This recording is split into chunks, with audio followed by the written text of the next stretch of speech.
Please keep in mind that anytime we multiply two variables with the same base, right, we're supposed to keep the base and add exponents. That's why I'm going to have 5 plus negative 4. Okay?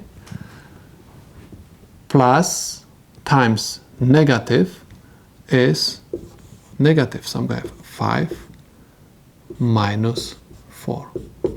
5 minus 4 is equal 1. That's why I'm going to have y to the first power. Remember, anytime we have any number or variable raised to power 1, this is equal the same number or the same variable. That's why this is just y. Let's take a look over here. Again, we have the same base, but this x has no exponent. This is not true. There is always invisible one, and I'm going to make that invisible one visible. Anytime we have the same base, we keep the base and add exponents. I have 1 plus negative 4. Positive times negative gives me negative. I'm going to have x 1 minus 4. Okay? So I'm going to have x 1 minus 4 is equal minus 3. Remember, anytime we have negative exponents, we convert this expression to the fraction over 1.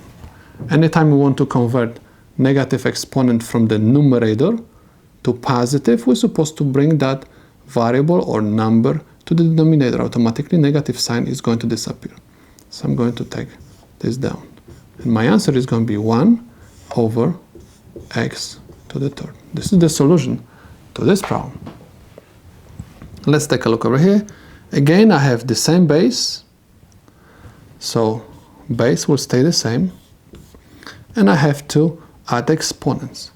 I have minus 2 plus 4 plus 9 equals x minus 2 plus 4 is 2.